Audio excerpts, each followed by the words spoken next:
Hey y'all, welcome to another episode of TGT Media, the Entertainment Industry Interview Podcast, where we interview the creative minds from the comic, film, music, and game publishing industry, and I'm your host, Kurt. We're joined today on this beautiful November 11th, and of course this is Remembrance Day, lest we forget Veterans Day as well, for those in the States, and those that are fighting for our freedom now, whatever country you're in, whatever area you're in, may you be safe. And a moment of silence already given previous to the show, so this is something that everyone should pay attention to. If you have grandparents that have been in any types of war, ask them questions, be engaging, and really, they went through a tough time to give you the freedom that you are living now, and not only the grandparents but those that are serving in today. So that's my military Remembrance Veterans Day rant of the morning. But let's get into something a little more happier today, because we are joined by one half of an amazing duo. He is from the beautiful, warm state of Florida, and he is, of course, the creator and co-creator of Immortal and Urban Sprawl, owner of Aquarius Entertainment. We are joined today by Dion Floyd. How you doing today, Dion? Hey, what's going on, Kurt? How's it up north? And actually, I'm no longer in Florida. I actually had relocated back to my home state of Maryland. So now I'm in frosty Maryland now. So so you're freezing your butt off. Gotcha. Well, it's not so bad. It's like almost 70 degrees now today, so it's not so bad. Well, if you can see by the side of my face, we got some beautiful weather out as well too. So this is the craziest winter fall we've ever had in a long time. Mm-hmm. It's amazing. So it's not too bad. It's pretty good. It's pretty good. Well, we talked a couple of months back just to kind of get a prep and feel for how everything was going, and you gave me some great information about Aquarius Entertainment. You gave me some beautiful links, some amazing comics with Immortal Kiss, with Urban Sprawl. I mean, I love the style, love the character interactions that you had, and I know you're always a man on the go, so thanks for taking the time to do this interview. But for those that have never been to, well, first let's talk about Aquarius Entertainment. What exactly is Aquarius Entertainment? Well, Aquarius Entertainment is an up and coming transmedia company that will specialize in publishing, literary publishing, mainly comics, graphic novels, and eventually, novels themselves. We're going to branch out into animation, video game design and production, as well as, other facets in terms of entertainment. We're looking to be like the one-stop shop when it comes to your entertainment service needs. Interesting. Do you feel that in this day of the internet, in this day of social media and branding, that you have the necessary needs to get this and be successful? I believe so, because, now we live in a Vimeo, a YouTube, a Kickstarter, a LinkedIn age, where the people that you want to get your products to, or you want to get yourself to, it makes it a lot easier. So something that would normally have taken 5 years can be condensed in 1 year, or even shorter than that. Because of the fact of people are so accessible now, because of social media, because of Twitter, because of Facebook, because of all these things that are in place right now, it just makes it easier for you to reach out to whomever you need to reach out to and network and handle things from that perspective. Well, then, from a business perspective, though, how are you going to approach the clients? Well, a lot of it is, of course, by going to YouTube, by reaching out on Facebook, social media. I've always believed in that whole grassroots type of approach anyway, where, you basically, it's that word of mouth that, people know who you are. And obviously, we also live in an age where people require social proof. So by posting things on Facebook, by posting things on YouTube, by going viral, by having that stuff out there on the internet, makes it easy for people to see what you're doing. So with this type of company though, because I'm pretty much in a similar area, only you're everything. Okay. But what type of challenges have you faced in putting this company together? Well, some of the challenges have been, one of the challenges really has been really getting out there. Like, I'll give you an example. When we decided to put together Aquarius Entertainment, we were like, well, what area were we going to start first? Because of the fact that we had some comic book related projects that were already out there, it made it easier it was kind of a no-brainer. So we'll start the publishing arm first. Really, it's been, I guess one of the challenges for me has been, I guess, in terms of raising the venture capital needed. That's kind of been a challenge. But like anything else, it's an obstacle that you have to kind of sort of navigate and work around. Well, you bring up a good point because any type of business you start, obviously you have to have a solid business plan. You have to have a solid foundation in the knowledge of your products as well as exactly what services you can provide. And of course, you're saying we here, and I'd be remiss if I didn't ask who's the other guy that's working with here. Oh, well, Reese Robertson, he is my business partner. He's also my creative partner, and he's also he and I, back in, I guess, 1993, I want to say, created Urban Sprawl. So Urban Sprawl has been kind of sort of out there for a while. It was actually, and it was kind of funny because when we were creating this was like pre-Matrix, but very sci-fi influence because, I like this whole speculative fiction genre. Yeah. So we wanted to create this world that no one had ever really seen. Well, and that's the other thing because we've talked about your business here, and I really want to see the website when you get it up and running in a couple of months. I think you said you were. Yeah. Yes. All right. And do you have the URL just for those that may happen to see this later on? Well, we don't have the URL yet for the site because the site has not been fully designed and up and running yet. But if people want to reach out to me and they want to get updates on Aquarius Entertainment, they can actually follow me on Twitter. Mm-hmm. And they can go to Twitter, and my username is @Dion Floyd. Okay. So if they want to reach out to me, they can reach out to me on Twitter. They can send me a Facebook friend request or send me a note on Facebook if they want to reach out to me and get any kind of updates regarding Aquarius Entertainment and the products that are coming down the pike. Awesome. Love it. Well, let's jump into the comics here because that's really also why you're here, because Urban Sprawl, we were talking about this here, and I saw the images. I saw you had some 3D rendering, you had some amazing overall talent, but it's been about 20 years since you first started creating it here. Right. Give us a bit of a history of Urban Sprawl and why you found that project so interesting to put a lot of work into it, as I know you have. Well, the thing about Urban Sprawl is when we created it, like I said, we created it back in 1993. Mm-hmm.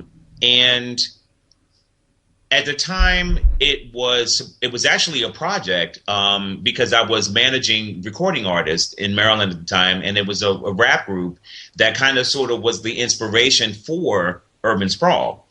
And but I had no longer managed the group, but I held on to the concept because I was like, oh, this is really a cool concept.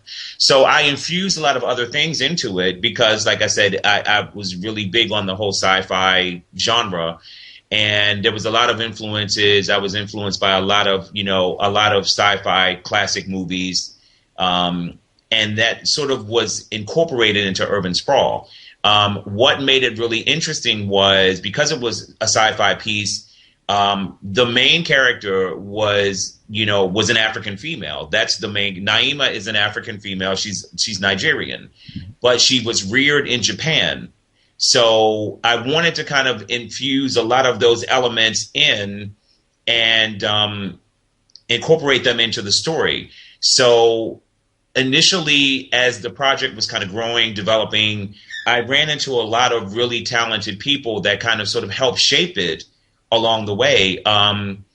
What a lot of people don't know, but they'll know now because I'm telling them, is that initially when we were doing the conceptual design, I wanted something to match, visually what was going to match what we had in prose. So at that time, I had put my feelers out, and I contacted at that time a relatively unknown concept designer by the name of Pat Presley, who actually did all of the concept designs and sort of in some of the vehicle. He's actually done some newer designs as well.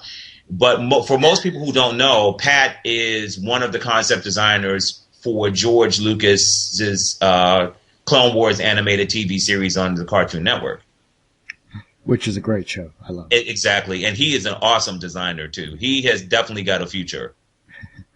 Well, now that Disney has purchased LucasArts, he'll have more of a future as well. Exactly.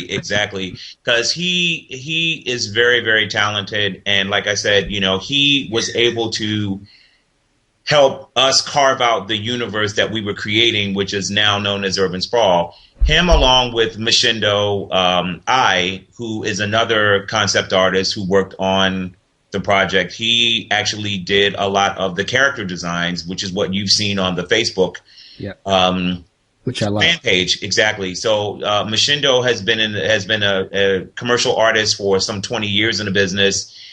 He actually did a couple of projects with the actor Wesley Snipes. Mm-hmm. So I definitely wanted to pull in a really great team, and that's the one thing about this whole journey, is that I've been blessed to work with these really talented people.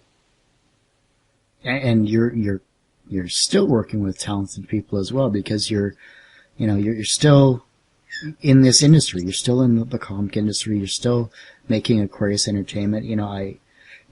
Just in talking with you, I hear that you have the passion, you have the drive for success. Because with Urban Sprawl, beautiful comic. The concept is rather unique in the sense that strong female characters are rather rare, I should say, nowadays. Right. And other than like a Gail Simone or creators of like Birds of Prey, stuff like that. That's where you only really see well-written, well-drawn, great backstories of strong female characters. But you've succeeded with Urban Sprawl. I have to tell you that for sure. Well, and and one of the reasons why I did Urban Sprawl, honestly, quite frankly, it's really because of the milestone guys. Dwayne McDuffie, Dennis Cowan, and Derek Dingle were really inspirational in terms of me getting into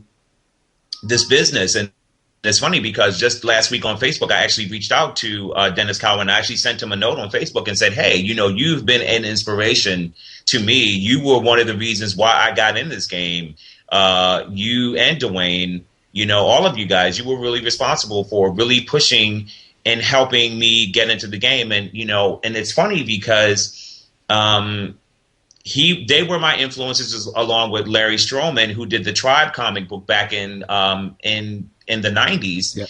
And Larry Stroman actually had just done an alternate cover for Dave Ryan's War of the Independents. I don't know if you've seen it. It came out like in February. It was the second issue, and Naima from Urban Sprawl actually crosses over into that issue. So she makes an appearance in War of the Independents issue number 2. So, for all you fans out there who are into the War of the Independence series, by all means, call your comic book store or go to your comic book store to see if you can actually still order issue number 2. It's a great story. It was really great. I believe Alexander Simmons wrote the story. He actually wrote the independent comic book Blackjack. Mm-hmm. So if you want to, pick it up and, see a whole slew of independent characters in one story that they kind of cross over, that's a great book. Definitely.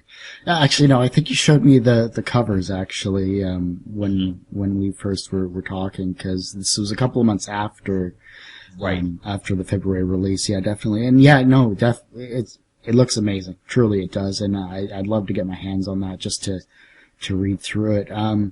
But you've done another comic as well, and Immortal Kiss was the other one that you did. Now, was that was after Urban Sprawl, correct? Well, they came out they were developed, I'll say that, around the same time. Now, when we actually went to print with Immortal Kiss, it was actually 2005 because, again, like any other process, it was all about fine-tuning and tweaking and developing and, going along. Now, what a little-known fact about Immortal Kiss, when we were doing Immortal Kiss, initially, we were ready to go. And I was working at that time with a relatively unknown artist by the name of Cody Chamberlain. Why does that sound familiar? Cody Chamberlain has done, oh my God, he's done a slew of things. I mean, he's done the Blood Rain comic book. He's done some of the 30 Days of Nights comic books. Yeah. He's done a lot of his own independent projects, but he was the first artist slated to work on Immortal Kiss. And really, if it weren't for Cody, there probably would be no Immortal Kiss. And, but unfortunately, we couldn't get some things to jive, and he had some other, interest and some other, he had some other things he wanted to pursue. So he did that. And at the time we pulled in, Chris Harden, who worked on the first issue of Immortal Kiss. And Chris went on to do some things with Marvel. And now after that issue, we brought in Abdul Rashid. Now, Abdul Rashid worked on a ton of comics. He worked on the Dreadlocks comics for Andre Batts. He's done Bill Tortellini's comic book, along with the Dabble Brothers. He's worked on New Gen 13, and he's got some of his own comics that are coming out as well. So he's pretty talented, and it was Abdul's character designs that most people kind of recognize when you see Immortal Kiss. And then back in 2007, we did an actual animated trailer that featured all of the artwork of Abdul. So it's like a 1 minute, over 1 minute trailer that Arvin Bautista directed and animated. And like I said, it has all the artwork from issue 2 that we put out in the trailer. So for all you fans out there that are curious about the trailer, you can actually go to YouTube and you can type in Immortal Kiss comic book trailer, and you'll see the actual trailer. And we'll actually have that on your podcast page as well. We'll link directly to it. Exactly. Now, when we did the first 2 issues 1 and 2, they were sort of on a boutique schedule because at the time they were being produced, because I had partnered with Graphic Illusion Studio. So, shout out to the guys at GI Comics, Andrew Lovuolo, and all those guys at GI Comics. So we had initially done the first 2 print runs from, with GI Comics. Now we're coming back to do a reboot of Immortal Kiss, because in my opinion, the first 2 issues, I didn't tell the story as fluidly as I thought I could have. So we are going to tell the story again, but a little differently. It's sort of a reboot, sort of reimagined story, which is the Immortal Kiss, Eye of Hecate. So it's going to be in 4 installments, and we'll get to tell the actual story, the origin story, the way we should have told it initially. Nice. I'm looking forward to that. Right. About reboots, you brought up an interesting point, because it seems like Hollywood and the comic industry and everyone is doing the reboot, like it's a constant reboot. Exactly. Do you feel that specifically in comics that reboots actually are beneficial? It depends on what the comic is. I mean, of course, everybody now is looking at the DC and the Marvel reboots. And, I mean, I haven't really read all of the 52 books yet, but I've seen bits and pieces of some of the reboots. And in my opinion, I think some of them have been interesting. And then And then in the reboot, there are some characters that were completely eliminated. And I always say, if it's going to better the brand, if it's going to better the story, well, by all means, tweak it. But then if you're doing something that's really, really radical, it could go either way. It could be detrimental to the brand, or it could really, really, benefit the brand. It could really take the brand to a whole different level that you never anticipated. And for Immortal Kiss, the reason why we wanted to do a reboot of sorts was because we had gotten a lot of criticisms. A lot of the criticisms, mainly on the last issue, was, well, it was a great story, but there were way too many characters.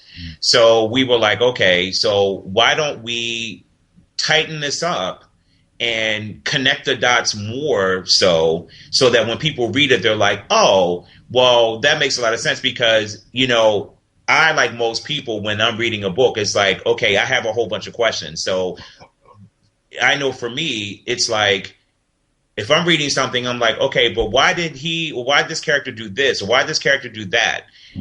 So the way I try to write is that as you're reading, you're reading it as though you're right there in the universe. You're in that environment. So it's almost like you're interacting with the character almost, because you're saying to yourself, oh, okay, well, I see this and now I know why this is happening. Do you find that being a writer of comics, though, you're too into the story where you can't take that necessary step back to see how it can be changed? That's an interesting question because, as the way I write, I try to step back and I try to approach it like most people would that would be reading it. I don't try to write it from the perspective of, okay, well, I'm the writer and I'm writing this. I kind of write it more like I'm the reader. And I write it so that I make it clear that, okay, you understand fully what's going on because you, the reader, you're asking questions too. So I try to approach anything I write that way. I try to approach it more so as a reader as opposed to the writer, as the author. I look at it like, okay, well, I'm asking questions too. Well, these are the questions I'm asking, and these are the questions that more than likely the reader is going to ask as well. See, that's interesting because a lot of people simply, they get into a zone, they write, and then once they're completed, then they take the time to read it through, or sometimes in their mind they're constantly going through a story and maybe they have a tree laid out as to how characters interact and all that other stuff. And Exactly. And I look at it from the perspective of, I like to have people thinking, because I watch a lot of, I like a lot of detective shows, so I watch a lot of detective shows. Mm-hmm. So those shows and, psychological thrillers and things like that, they always make you think. So I always try to approach my writing in that way. Like, I want to always have you thinking. I always want to have you asking questions. Awesome. You've also done some crowdsourcing as well, through, I believe it was Indiegogo? I tried to do that, but at the time I wasn't quite sure as how it worked. So, there's a possibility that I may revisit Kickstarter and I may revisit Indiegogo. It's an option at this point. But I am looking to maybe do some crowdsourcing, either privately or, through, Kickstarter or Indiegogo. Because I have a couple of my peers that have done it, and they have done successful projects that way. So I'm still trying to figure out the mechanics and how it's going to work and how to incorporate that all into Aquarius Entertainment. Well, I think it's possible. It takes a lot of work. I know a lot of comic creators have used it rather successfully to print books as well. Right. There's been some amazing projects on both Indiegogo and Kickstarter, and we've had a couple of people that have been using those sources on the show for interviews and picking their brains as well, too. So some of the past interviews might happen to maybe glean some information that might work for you, too. Exactly. It's rather interesting because being in this type of technology and being in this type of industry that you are, you've made a lot of great network connections. How have you maintained those connections throughout the years? Well, That's really cool. You're right. It's true. It's been interesting because, most people I reach out to on, online or Facebook, or I can pick up the phone and call them and say, well, hey, let's do this. Or I say, okay, well, this is somebody that I want to refer you to. So there's a lot of referrals. There's a lot of networking. So I always try to maintain those relationships and not burn bridges. Mm. Especially in this industry, it's very important to maintain those relationships. And even if it's a situation where we may not have worked on something now, I always leave it open so that in the future we could perhaps partner up and do something or work on a project in the future. So then how has a professional site like LinkedIn assisted with your networking? LinkedIn has been tremendous because, again, it was a way to reach out to people that you normally would not have even been able to be accessible to. Mm-hmm. So, that's the one thing about it, because of course, you have your connections, and of course those connections have connections. So that's the really great thing about it. And also the one thing you have to maintain that is it's a professional atmosphere. It's not a Twitter. It's not a Facebook. Exactly. It's not something you can just bomb people with messages and, Exactly. So you have to be when you're on there, you have to wear your virtual suit and tie. Yeah. So, so it can basically make you fall in line professionally because, you can't, there is certain parameters that you have to navigate within when you're on LinkedIn. I couldn't agree more. I originally had my Twitter linked to LinkedIn. And I go through a lot of random topics as well. So it's not like it's really professional, but I had one of my contacts say to me, hey, you should really not link your Twitter. I mean, unless it's business related, if it's a personal type Twitter, don't link it to LinkedIn. It's doesn't look very good. Okay. But that was just because of whatever I was going through at the time. But right. And that's understandable. I mean, that's understandable. But all it takes is just a click.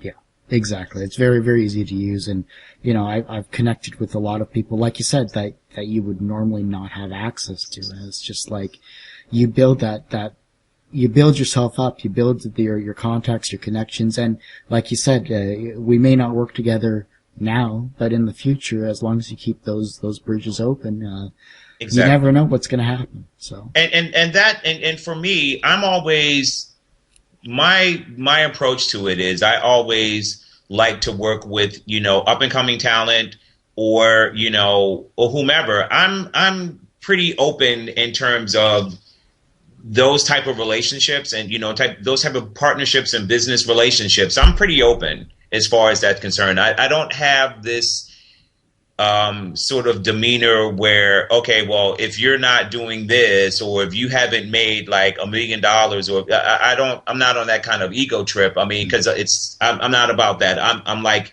if we can pull together and we can, put out a really awesome project, then I'm all for it. Definitely. We've kind of gone all over the board here. We talked about your comics, talked about your business. Let's talk about yourself for a little bit here, because being as entertaining as you are, because I love talking with you, Dion. You're great. How do you step back from being a businessman, being a comic guy, being Dion, and just relaxing for yourself? Wow, that could take on many forms. Okay. Because for me, well, it's like, I mean, well, I can never stop being Dion Floyd. I mean, it is what it is. He is who he is. So it's all these components that make up who I am. But, on my downtime, of course I'll write, or, I'll hang out with my buddies, or I'm just here watching TV, like I'm hooked on like all these, like I said, I like a lot of detective shows. So, I'm hooked on the whole TNT thing. Like, I like Leverage, Rizzoli and Isles, all those shows. So, in my downtime, I'll watch those, or I'm watching some, DVD. I'm like a DVD box set, TV show junkie. Nice. So, or something like that, or something I'm watching on demand, or some show that I missed. So, it could take on, like I said, many forms. But for the most part, I really just like to just brainstorm, to create. I could be walking down the street, I could be in the city, I could be in DC, wherever, and just get inspired by the strangest things. So, if I'm looking at a magazine article, I'm looking at a picture on the cover of a magazine, that can inspire me. So, my muse comes to me in like many different forms. Nice. Is there anything that I haven't touched upon or brought up that you want to share with your fans, and the listeners and watchers of this? Well, only that I appreciate the opportunity for this interview, because this has been a really great interview. Looking forward to doing more with you. Looking forward to working on some other projects with you as well, like we talked about. And just to the fans out there, we're going to be putting out Immortal Kiss and Urban Sprawl in 2013. Look for them. In the meantime, you can go to the Facebook fan pages for both Immortal Kiss and Urban Sprawl. You can reach out to me on Twitter. I'm trying to think what else. Well, you got to get those websites up, truly. Get Exactly. Aquarius Entertainment up. We're going to do the Aquarius Entertainment website, so you're going to be able to buy merchandise along with the comics, because we're going to have some really cool merchandising coming down the pike. Because not only are we going to be doing Urban Sprawl and Immortal Kiss, but there's some other projects, some other titles that we're working on that will be just as awesome as those two. So I'm just, for the fans out there, I appreciate the opportunity for you guys to, to listen to the podcast, listen to me, rant, listen to this crazy guy from Baltimore talk about himself and his projects.